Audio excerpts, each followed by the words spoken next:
Mi nombre es Eder, un ingeniero civil que, junto a mi esposa Catherine, decidimos embarcarnos en la aventura de mudarnos a una nueva ciudad en busca de un nuevo comienzo.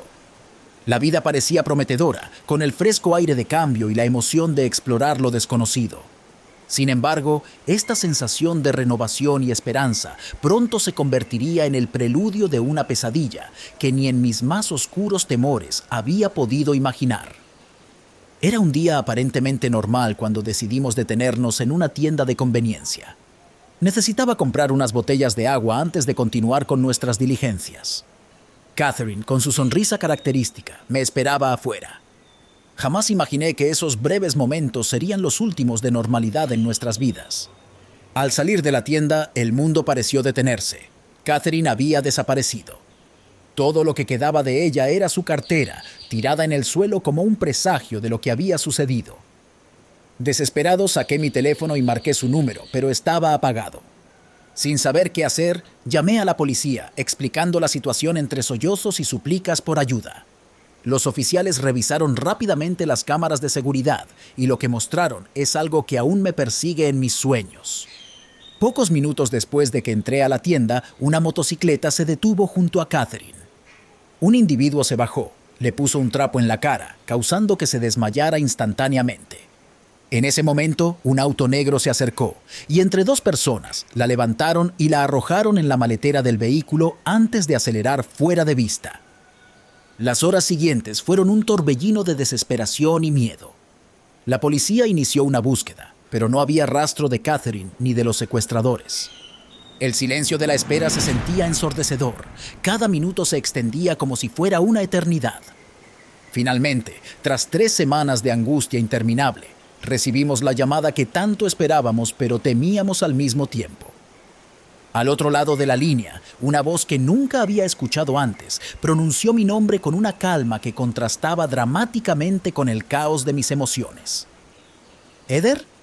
La voz era grave, impasible, y llevaba un tono de autoridad que me obligó a prestar atención de inmediato. «Tienes que escucharme con cuidado», continuó el sujeto, su voz envuelta en un misterio que me heló la sangre. «Soy alguien que conoce el paradero de tu esposa. Puedes llamarme el guardián». Mis manos temblaban mientras sujetaba el teléfono, tratando de procesar las palabras. «¿Catherine? ¿Dónde está? ¿Está bien?» Las preguntas se agolpaban en mi garganta, desesperado por respuestas. «Está a salvo por ahora», dijo el guardián, con un tono que insinuaba que sabía mucho más de lo que estaba dispuesto a revelar en ese momento. «Pero si quieres volver a verla, tienes que seguir mis instrucciones al pie de la letra». Él me dio las instrucciones y di parte a la policía. Llegamos y efectivamente mi esposa estaba ahí. Catherine fue encontrada en una cabaña a las afueras de la ciudad, exhausta, con profundas ojeras y notablemente más delgada. Aunque físicamente estaba ilesa, el trauma de la experiencia había dejado cicatrices invisibles. Los secuestradores nunca contactaron para pedir un rescate, y lo más perturbador fue que, según Catherine, después del primer día en el que fue vagamente alimentada y dejada con agua, nunca volvió a ver a sus captores. Estuvo confinada en una habitación en el sótano de la cabaña, sobreviviendo en una soledad abrumadora, aferrándose a la esperanza de ser encontrada. La policía continuó la búsqueda de los responsables, pero como si se hubieran evaporado, no se encontró ninguna pista que condujera a su captura. La impotencia y la frustración se mezclaban con el alivio de tener a Catherine de vuelta. Sin embargo, la sombra de lo sucedido nos perseguirá siempre. Nos aferramos el uno al otro, tratando de encontrar consuelo y entendimiento en una situación que desafía toda lógica y humanidad. La vida, como la conocíamos, había cambiado para siempre, y aunque estábamos juntos de nuevo, sabíamos que la lucha para superar esta traumática experiencia apenas comenzaba. Algo que no conté fue que lo más extraño fue que en el examen médico mi esposa tenía un pequeño tatuaje en la parte posterior del cuello y una cicatriz. El tatuaje tenía forma de estrella y la cicatriz era porque le habían implantado un pequeño chip de identificación por radiofrecuencia que al leer decía «Salvada por el guardián». Mi esposa no recuerda en qué momento le pudieron haber puesto ni el momento en el que le hicieron el tatuaje. En aquel entonces, con 31 años a mis espaldas, me encontraba en una encrucijada de la vida bastante complicada. Sin empleo y sin haber emprendido estudios superiores, mi situación era desesperada. Para colmo, mis padres, dueños de 2 casinos y un hotel, se negaban a darme más dinero, lo que me empujaba aún más hacia el abismo de la desesperación. En mi desespero, se me ocurrió una idea descabellada y peligrosa: simular mi propio secuestro. Pensé que, dada la fortuna de mis padres, podrían pagar fácilmente un rescate sin mayor consecuencia y así obtener algo de dinero por mi cuenta. Me puse en contacto con algunas personas que me fueron recomendadas para este tipo de gestiones. Entre nosotros, planificamos todo al detalle, creyendo que podríamos controlar la situación de principio a fin. El plan era sencillo en teoría. Yo desaparecería por unos días, mis secuestradores se pondrían en contacto con mis padres exigiendo un rescate, y una vez pagado, me liberarían. El dinero sería dividido entre mis cómplices y yo, y nadie saldría lastimado. O al menos eso creía. Todo comenzó según lo planeado. Me escondí mientras mis cómplices enviaban la nota de rescate a mis padres. Sin embargo, lo que empezó como un plan controlado rápidamente se torció cuando uno de los involucrados decidió traicionar nuestro acuerdo, convirtiendo mi falso secuestro en uno real. De repente, me encontré verdaderamente secuestrado por aquellos en quienes había confiado para fingir mi desaparición. Los días que siguieron fueron un torbellino de emociones. Mis padres, aterrorizados, estaban dispuestos a pagar lo que fuese necesario para asegurar mi liberación. Mientras tanto, yo estaba en manos de mis captores, quienes, aprovechando la situación, decidieron aumentar el precio del rescate, extorsionando aún más a mi familia. Finalmente, después de negociaciones frenéticas y el pago de una jugosa suma, fui liberado. Sin embargo, la liberación no fue el final de mi calvario. Afligido por la culpa y consciente del error monumental que había cometido, me six obligado a confesar la verdad a mis padres. Les revelé que todo había sido un plan concebido por mí para obtener dinero de manera fácil, sin imaginar las terribles consecuencias que acarrearía. La decepción y la incredulidad se reflejaron en los rostros de mis padres. No solo había puesto mi vida en riesgo, sino que también había manchado la confianza y el amor que me tenían. Aunque agradecidos por mi regreso seguro, las secuelas de mi acción temeraria pesaron mucho en nuestra relación. A partir de ese momento, supe que tenía que hacer cambios drásticos en mi vida.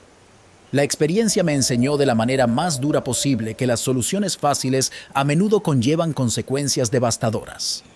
Me propuse reconstruir la confianza perdida y trabajar arduamente para enmendar mis errores, sabiendo que el camino hacia la redención sería largo y difícil. Era un día cualquiera en el centro de la ciudad, y me dirigía a abrir mi pequeña joyería como de costumbre. Recuerdo que el sol apenas se asomaba, prometiendo un día tranquilo, o eso creía. Al llegar, procedí a desbloquear la puerta, desactivar la alarma y darle la bienvenida a un nuevo día de trabajo. Mi joyería, aunque modesta, tenía su encanto y una clientela fiel que apreciaba el esfuerzo y la dedicación que ponía en cada pieza. No había pasado mucho tiempo cuando un auto, bastante más lujoso de lo habitual en esta zona, se estacionó frente a mi local.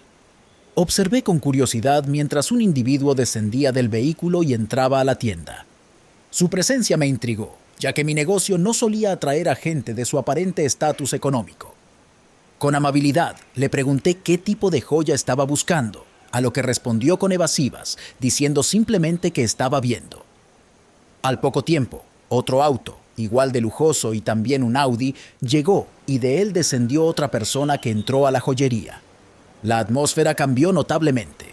Había una tensión palpable entre ambos visitantes, algo que me puso en alerta inmediatamente. A pesar de la extrañeza de la situación, traté de mantener la calma, recordando que bajo el mostrador tenía un botón de emergencia conectado directamente con la policía. Sin embargo, antes de que pudiera actuar, uno de ellos me golpeó en la cabeza. La oscuridad me envolvió de inmediato. Cuando volví en mí, me encontré con una bolsa de tela cubriendo mi cabeza, impidiéndome ver. La confusión se mezcló con el miedo. No sabía si el objetivo era secuestrarme o simplemente robar mi tienda, lo cual no tendría mucho sentido dado que no era un establecimiento de alta gama. Me mantuvieron vendada, pero curiosamente me trataron con cierta consideración, proporcionándome comida y agua. Sus voces sonaban artificiales, distorsionadas, como si quisieran ocultar su identidad a toda costa. Me aseguraron que todo estaría bien y que mi cautiverio sería breve. Ofrecí todo lo que tenía en la tienda, pero insistieron en que no estaban después de dinero.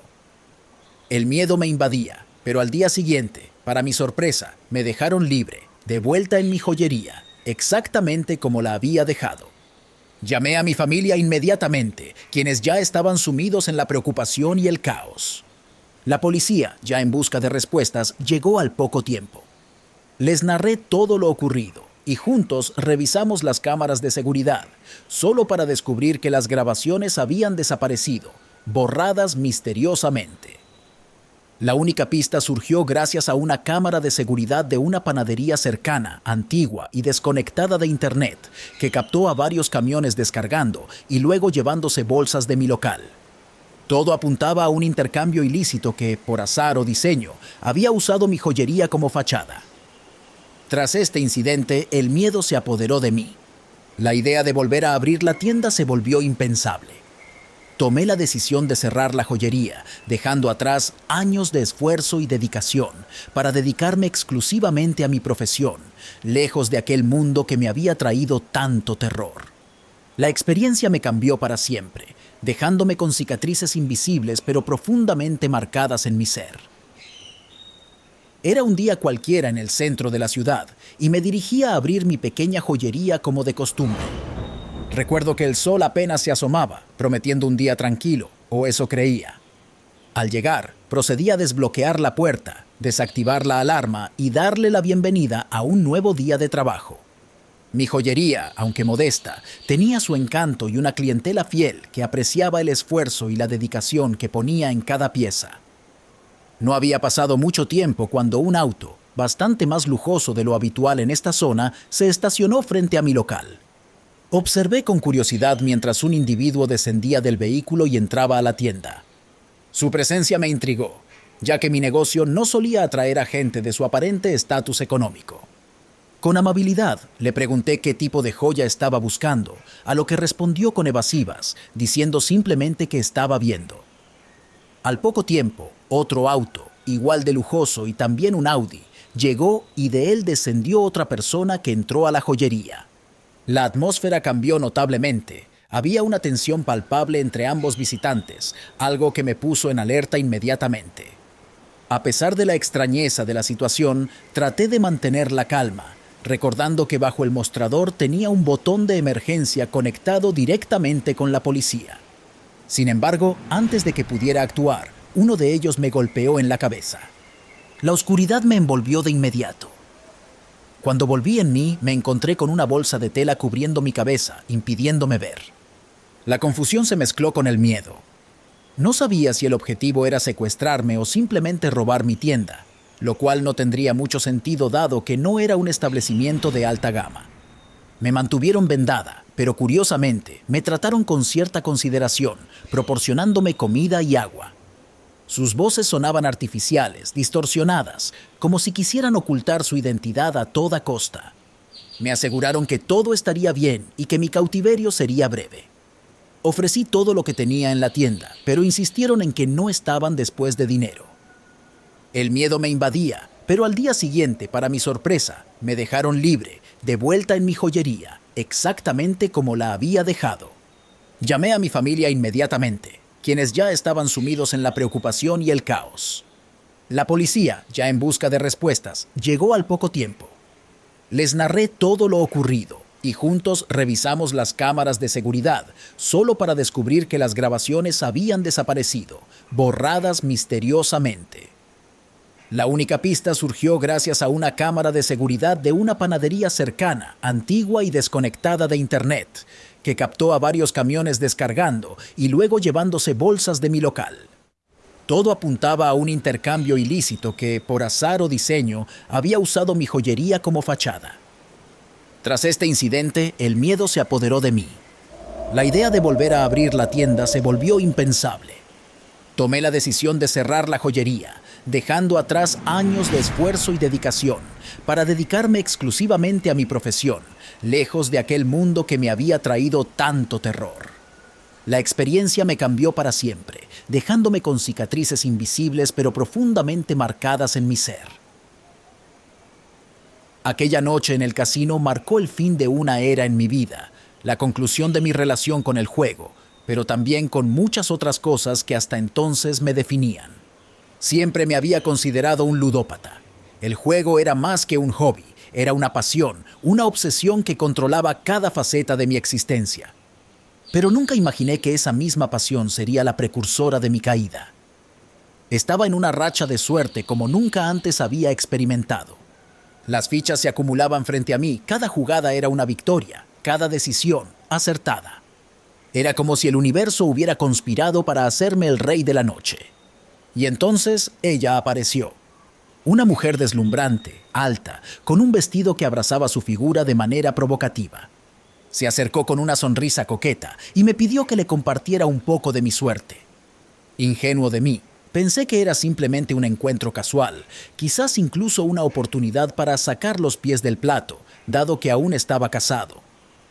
Luego de compartir mi bebida con ella y de un breve intercambio de palabras, se dirigió a una máquina cercana para probar suerte. Eso es lo último que recuerdo con claridad. De acuerdo con las grabaciones de seguridad del casino, me quedé observándola jugar. Luego me levanté, la acompañé a la calle y subimos a un taxi. No tengo ningún recuerdo de esos momentos. Lo que siguió fue la desaparición total de mi fortuna. Mis cuentas bancarias fueron vaciadas. Las cámaras de seguridad de los bancos captaron mi imagen retirando grandes sumas de dinero, acciones de las cuales no tengo recuerdo alguno. Pero el golpe de gracia fue un video enviado a mi esposa, en el cual confesaba una infidelidad que no recordaba haber cometido y señalaba a la misteriosa mujer del casino como mi última conquista, aunque su rostro nunca apareció en la grabación. Desperté en el basurero municipal, desorientado, vulnerable y con un mensaje escrito en mi pecho: ¿dónde debes estar? Como si todo esto no fuera suficiente, perdí mi empleo. La ironía del destino quiso que mi jefe fuera el hermano de mi esposa. Mi vida, tal como la conocía, había sido destruida. No sabía por quién ni cómo. Esta experiencia me transformó. Aceptar mi ludopatía fue solo el principio. Lo que siguió fue una dura lección sobre las consecuencias de mis acciones y las decisiones que tomamos, tanto en la vida como en el juego. Desde ese día, juré no volver a apostar ni a poner en riesgo lo que verdaderamente importa. Alguien, de alguna manera, me había forzado a enfrentar la realidad de mi existencia y las sombras que había ignorado durante tanto tiempo. La recuperación no solo implicaba dejar el juego, sino también reconstruir mi vida desde las ruinas de mis propios errores, una tarea mucho más desafiante y necesaria. Esa mañana empezó como cualquier otra, sin presagiar que me convertiría en protagonista de una historia que más tarde recomendaría contar como advertencia. En aquel entonces, las transacciones por Internet no eran tan comunes como hoy, y yo, por inercia o por costumbre, aún prefería manejar el dinero en efectivo. Ese día, había retirado una suma considerable del banco y me dirigía a mi auto cuando una anciana me interceptó. Su petición parecía simple y sincera. Necesitaba dinero para ir al médico y me pedía que le ayudara a retirar algo de efectivo del banco que estaba al otro lado de la calle. Movido por un impulso de ayuda, accedí sin sospechar que estaba a punto de caer en una trampa bien orquestada. Después de ayudarla con el retiro, la anciana, apoyada en su andador, me pidió un último favor: acompañarla a su departamento porque necesitaba ir al baño antes de dirigirse al médico. Su apariencia frágil y su solicitud, aparentemente inocente, disiparon cualquier duda que pudiera haber tenido. Sin embargo, apenas cruzamos el umbral de su departamento, la situación dio un giro drástico. Un hombre encapuchado emergió de la nada, exigiéndome todo el dinero. Entregué lo que había sacado para la anciana y al insinuar que sabían que llevaba más encima, no tuve más opción que entregar todo lo que tenía, incluida la clave de mi tarjeta bancaria. La amenaza era clara: si quería mantenerme vivo, tenía que cooperar sin protestar. Tras vaciarme los bolsillos, tomaron a la anciana y me advirtieron que no dijera nada ni saliera del apartamento durante 1 hora, dejándome encerrado. La puerta estaba cerrada por fuera, así que mi única escapatoria fue a través de una ventana. Una vez en casa, relaté a mi familia el aterrador encuentro, aún sin poder creer cómo me había dejado engañar tan fácilmente. Pero la situación empeoró al día siguiente cuando la policía apareció en mi puerta. Según ellos, había retirado dinero de un cajero con una tarjeta clonada. Confundido y alarmado, expliqué lo sucedido con la anciana y cómo me había dado su tarjeta para ayudarla. Acompañado por los oficiales, fuimos al departamento donde supuestamente vivía la anciana, solo para descubrir que había estado vacío durante meses. El propietario confirmó que no había tenido inquilinos recientemente. La policía me calmó diciendo que este tipo de robo se había vuelto común, sugiriendo que probablemente la anciana era parte del engaño. Aunque aliviado de no ser considerado un criminal, la realidad era que aún debía devolver el dinero retirado de la tarjeta, un giro inesperado en mi ya complicada situación. Este incidente me enseñó una lección invaluable sobre la confianza y la precaución, especialmente en un mundo donde las apariencias pueden ser engañosamente inocentes. Desde entonces, he abogado firmemente por el uso de transacciones por Internet, no solo por la comodidad, sino también por la seguridad que ofrecen frente a los riesgos del manejo de efectivo. Mi experiencia, aunque dolorosa, se convirtió en un testimonio sobre la importancia de mantenerse vigilante y precavido, un recordatorio constante de que no todos los que piden ayuda tienen buenas intenciones. Trabajé en migraciones durante varios años, dedicando mi vida a proteger las fronteras de mi país y a garantizar la seguridad de las personas que cruzaban. Mi labor se centraba en detectar y prevenir situaciones irregulares, como el tráfico de personas o la documentación falsa. Siempre me enorgullecí de mi trabajo y de la diferencia que creía que estaba haciendo. Pero nunca imaginé que esta misma labor me llevaría a vivir uno de los momentos más aterradores de mi vida. Siempre he sido especialmente cuidadosa con mi hija, consciente de los peligros que existen en el mundo. Mi trabajo en migraciones solo intensificaba esa preocupación, viendo a diario las longitudes a las que algunas personas están dispuestas a ir. Sin embargo, a pesar de todas mis precauciones, un día mi mundo se derrumbó. Mi hija desapareció. Era un día como cualquier otro cuando recibí la llamada de la escuela. Me informaron que mi hija no había sido recogida, lo cual era imposible, pues siempre me aseguraba de estar ahí para ella. Cuando llegué, la maestra me explicó con preocupación que una mujer había venido por ella, alegando ser una tía lejana. Según la maestra, la mujer presentó una carta de autorización y un video de mí dando permiso, algo que jamás había hecho. Inmediatamente contactamos a la policía. Revisamos las cámaras de seguridad de la escuela y allí estaba, tal y como la maestra había descrito, mi hija subiendo confiada a una camioneta, alejándose sin mirar atrás. Las imágenes confirmaban la historia, pero dentro de mí sabía que algo estaba terriblemente mal. Durante 3 días viví en una angustia indescriptible. Se emitió una alerta en migraciones para revisar a todas las personas que salieran del país con niños, pero no había rastro de mi hija. La desesperanza comenzaba a instalarse cuando, en el tercer día, encontré una carta debajo de mi puerta. La misma traía un mensaje escalofriante. Hace 10 años nos metiste a la cárcel. Hoy tu hija está fuera del país. Última advertencia. La van a encontrar en tal parque. El parque mencionado se encontraba cerca de la casa de mi hermana, quien vivía en otro continente. Sin perder tiempo, contacté a mi hermana y le expliqué la situación. Ella corrió al parque mencionado y, para nuestra inmensa alegría y alivio, encontró a mi hija sentada en un banco, sana y salva. Según mi hija, le dijeron que iban a llevarla de paseo a Disney.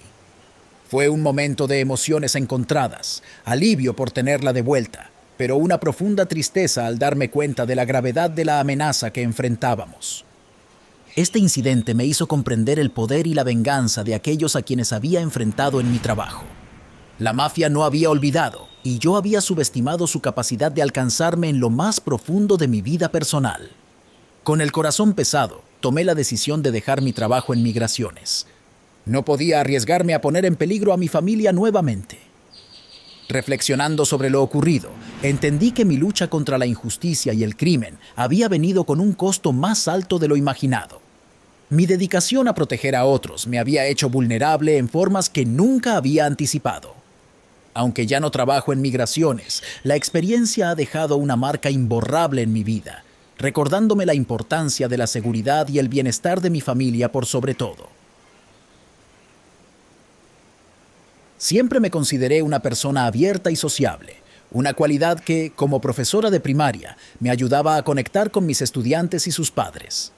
Sin embargo, nunca imaginé que mi deseo de socializar me llevaría a vivir la experiencia más aterradora y a la vez más reveladora de mi vida. Todo comenzó una noche en la que decidí salir a un bar local para despejar mi mente y tal vez conocer a nuevas personas. Allí conocí a Miguel, un hombre encantador y aparentemente amable que, después de una breve charla, me invitó a tomar un café al día siguiente. Ingenua y ansiosa por hacer nuevos amigos, acepté su invitación sin sospechar sus verdaderas intenciones. El encuentro fue agradable al principio, pero rápidamente se tornó en una pesadilla. Miguel era en realidad un secuestrador y yo su próxima víctima. Antes de darme cuenta de lo que estaba sucediendo, me six atrapada en una situación de la que no había salida aparente. Me había secuestrado. Los primeros días fueron de pura desesperación y miedo. Sin embargo, conforme pasaban los años, algo inesperado sucedió. Miguel, el hombre que me había arrebatado de mi vida, se convirtió en una figura constante, alguien con quien inevitablemente terminé desarrollando un vínculo. A lo largo de los 15 años de cautiverio, pasamos por tantas situaciones juntos que, de alguna manera, empecé a apreciarlo. Él se convirtió en mi protector, mi confidente y en una extraña forma de amigo. Cuando finalmente fui rescatada, la mezcla de emociones fue abrumadora. Aunque una parte de mí se alegraba de recuperar mi libertad, otra parte sentía una extraña tristeza por dejar atrás a Miguel. Mis sentimientos eran confusos y contradictorios, algo que los demás no podían entender. Fue entonces cuando los profesionales me explicaron que lo que estaba experimentando era el síndrome de Estocolmo, un fenómeno psicológico por el cual los rehenes desarrollan un vínculo afectivo con sus captores. Afrontar la realidad de mi experiencia y desenredar los complejos sentimientos que tenía hacia Miguel requería ayuda. Fui referida a un psiquiatra, quien me ayudó a través de meses de tratamiento a recuperarme y a entender la naturaleza de mi vínculo con mi secuestrador. Aprender a vivir de nuevo, a confiar en las personas y a reconciliar mi experiencia con mi deseo de seguir adelante no fue fácil, pero fue necesario. Ahora, mirando hacia atrás, puedo ver cómo esa terrible experiencia me cambió. Me enseñó sobre la resiliencia del espíritu humano, la complejidad de las emociones y la capacidad de superar incluso las circunstancias más oscuras. Aunque nunca olvidaré lo que sucedió, he aprendido a seguir adelante, llevando conmigo las lecciones aprendidas en aquellos años de cautiverio. Yo era un entusiasta del senderismo, siempre buscando nuevas rutas para explorar la naturaleza y escapar del bullicio de la ciudad. Una tarde decidí adentrarme en un bosque del que poco se hablaba, conocido entre los lugareños como el Bosque de las Sombras. A pesar de su ominoso nombre, lo consideré una exageración típica destinada a disuadir a los turistas y a los más curiosos. La caminata comenzó sin incidentes, sumergiéndome en la belleza virgen del bosque, con el canto de los pájaros y el susurro de los árboles. Sin embargo, a medida que el sol comenzaba a ocultarse, noté una figura que parecía seguirme a distancia. Cada vez que me detenía, ella se detenía, y cuando retomaba mi camino, ella hacía lo mismo. La racionalidad me decía que podría ser otro excursionista, pero algo en la forma en que se movía, casi mezclándose con las sombras, encendía alarmas en mi mente. Intenté aumentar mi ritmo, esperando perder a mi perseguidor en el entramado de senderos. Pero el bosque, que hasta ese momento me había parecido acogedor, se transformó. Los senderos parecían cambiar, los árboles se cerraban sobre mí, y una niebla espesa empezó a limitar mi visión. En mi pánico, perdí de vista a la figura, pero la sensación de ser seguido nunca desapareció. Eventualmente, agotado y desorientado, me detuve para recuperar el aliento. Fue entonces cuando una voz susurró desde las sombras, ofreciéndome guía a cambio de un pequeño favor en el futuro. Mi situación desesperada me empujó a aceptar sin considerar las consecuencias. La figura, un hombre de aspecto anciano y ojos profundamente oscuros, sin dientes. Me dijo: tú vas a salir bien de este bosque, me enseño en camino. Estaba avanzando por el sendero, cuando de pronto, con un golpe rápido y preciso, me dejó inconsciente. Al despertar, me encontré en una cabaña oscura, atado de manos y pies, incapaz de moverme. El hombre que había parecido mi salvador se reveló como mi captor. Con una sonrisa que revelaba la ausencia de sus propios dientes, comenzó el macabro proceso de extraer los míos, uno a uno, sin anestesia ni piedad, con el propósito de crear una nueva dentadura para sí mismo. Durante 3 días, el dolor y el terror fueron mis únicos compañeros. Cada momento de conciencia estaba lleno de agonía, mientras él continuaba con su tortura. Cuando finalmente terminó, me mostró un camino de regreso a la civilización, dejándome libre, pero a un costo inimaginable. Regresé al mundo, un hombre cambiado, marcado por el horror de aquellos días. A mis 30 años, enfrenté la realidad de vivir sin dientes, una visita al dentista tras otra, intentando reconstruir lo que se había perdido. La experiencia me enseñó una lección brutal sobre la importancia de no subestimar los peligros que pueden esconderse en los lugares más bellos y la importancia de nunca aventurarse solo en senderos alejados de la civilización. Desde entonces, mi advertencia a otros es clara. No importa cuánto creas conocer sobre la naturaleza y sus caminos, siempre existe algo desconocido y potencialmente peligroso, esperando en las sombras. No repitan mi error, no se aventuren solos en lo desconocido. Recuerdo aquellos días con una mezcla de angustia y alivio que todavía resuena en mi corazón. Mi hijo, desde muy pequeño, mostró una pasión y un talento innatos para el fútbol.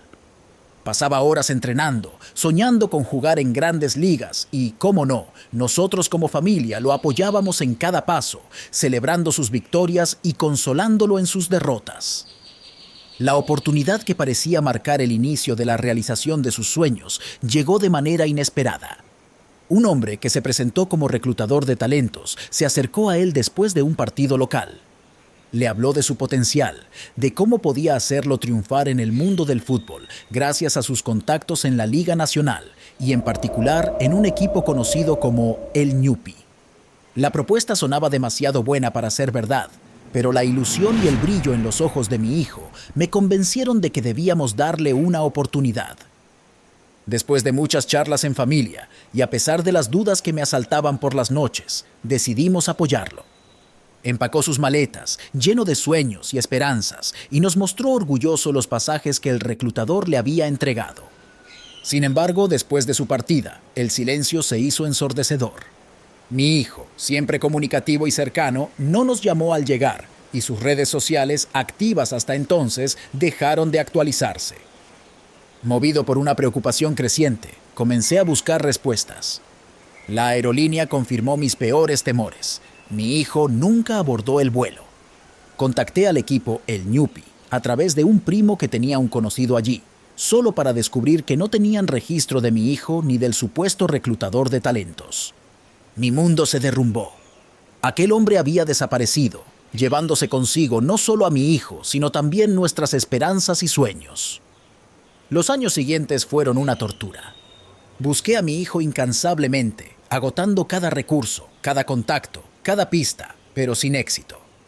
La esperanza se fue desvaneciendo con el tiempo, y aunque nunca dejé de buscarlo, en el fondo de mi alma empezaba a prepararme para aceptar que quizás nunca volvería a verlo.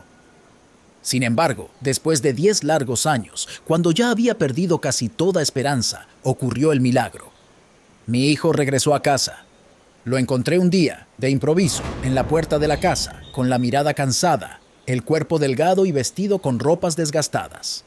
Su aspecto era el de alguien que había sufrido mucho, que había sido marcado por experiencias que ningún padre querría para su hijo. Llorando, me contó que había sido retenido en una minera ilegal, donde lo obligaron a trabajar de manera forzada.